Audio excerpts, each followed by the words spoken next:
Bonjour. J'imagine que vous connaissez tous Retour vers le futur. Vous savez, Marty, Doc, Einstein. Ils ont ce pouvoir fascinant de connaître le futur et de pouvoir le changer. Avec la DeLorean, la voiture à voyager dans le temps, ils sont capables d'agir à un moment donné et de changer le cours des choses. Marty, par exemple, il a été capable d'agir positivement sur le cours de sa vie en agissant avant sa naissance. Eh bien, nous aussi, nous avons ce pouvoir. Nous pouvons changer le cours des choses et intervenir avant la naissance d'une maladie pour la stopper. Avant le diabète, il y a le prédiabète. Le prédiabète, c'est ce moment où l'on peut encore intervenir et changer notre futur. Le laisser s'installer, c'est basculer dans un état pathologique aux conséquences graves pour la santé et quasiment irréversibles. Perte de sensibilité, amputation, cécité, infarctus du myocarde, accident vasculaire cérébral. Et le diabète, ça touche beaucoup de monde. 415 millions de personnes en 2015 et 640 millions en 2040.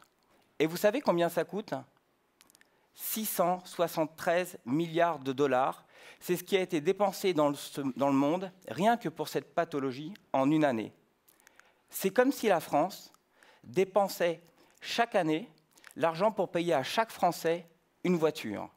Donc c'est énorme. Vous l'aurez compris, le diabète, c'est à la fois un enjeu de santé publique majeur, mais c'est aussi un enjeu économique pour nos systèmes de santé. Alors la bonne nouvelle, c'est que l'on peut inverser le cours de l'histoire en s'attaquant au prédiabète. Alors vous allez me dire, mais comment je fais pour savoir si je suis prédiabétique ? Vous allez voir, c'est très simple, et vous allez peut-être vous reconnaître. Si vous avez plus de 40 ans, que la crise de la quarantaine est derrière vous, que le canapé commence à être un bon ami, que le sport est un lointain souvenir, et que vous ne rentrez plus dans votre pantalon préféré, eh bien, probablement vous êtes prédiabétique ou à risque de le devenir. Une prise de sang et vous avez le diagnostic. Et pour inverser le cours des choses, on sait ce qu'il faut faire. Vous savez, manger, bouger, manger 5 fruits et légumes par jour, faire du sport, faire de la marche. Oui, on sait ce qu'il faut faire, mais on a du mal à le faire. Pourquoi ? Parce que changer ses habitudes, c'est très difficile. Et si finalement, il n'y avait pas une autre solution ? En 2006, une nouvelle réglementation est arrivée en Europe et celle-ci permet de positionner un produit sur la réduction d'un facteur de risque de maladie. Il y a deux conditions. La première, c'est d'être un produit alimentaire et la deuxième, c'est de prouver de manière non équivoque l'efficacité et la sécurité du produit. Il y a maintenant plus de 4 ans, j'ai participé à la première autorisation relative à la diminution d'un facteur de risque de maladie cardiovasculaire pour un complément alimentaire.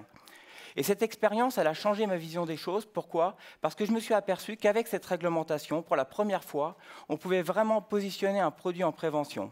Alors finalement, si on s'attaque au prédiabète, à un facteur de risque de développer un diabète de type 2, avec un produit alimentaire, on peut changer le futur et faire en sorte que ce rêve d'inverser la courbe de progression du diabète dans le monde devienne réalité. Mais le diabète, c'est une pathologie complexe qui touche différents systèmes dans l'organisme. Pour prévenir le diabète, il faut non pas s'attaquer à une cellule, un tissu ou un organe, mais à plusieurs systèmes en même temps. Et pour le faire, il faut plusieurs molécules. Et la meilleure façon d'utiliser plusieurs molécules, c'est d'utiliser des plantes, parce que par définition, une plante est une association de molécules. Et vous savez comment on appelle l'ensemble des molécules actives d'une plante ? Le totum. Alors, je me suis associé avec Jocelyn et Philippe, un financier, un businessman, et ensemble, on a créé Valbiotis, une société qui développe des produits pour la prévention des maladies cardio-métaboliques et en particulier pour la prévention du diabète de type 2. On s'est associé à des partenaires académiques et on a screené beaucoup de végétaux. Et après plus de 2 ans d'un travail acharné, on a mis au point un principe actif, Totum 63, une association synergique de 5 extraits végétaux alimentaires. Aujourd'hui, Totum 63 est à l'origine de Valedia, que l'on peut prendre sous forme de comprimés, de gélules et même de boissons. On a validé sa sécurité chez l'homme et obtenu une première preuve de son efficacité. Actuellement, on initie les essais cliniques à l'international pour positionner ce produit sur la réduction d'un facteur de risque du diabète de type 2. Alors, Valedia deviendra le premier produit dans le monde pour près de 500 millions de prédiabétiques. Même si ce n'est pas de tout repos, je suis très heureux parce qu'on va pouvoir apporter à la population la DeLorean du diabète. Alors avec elle, avec ce produit, on peut avoir une ambition très forte, celle d'un monde zéro diabète. Merci.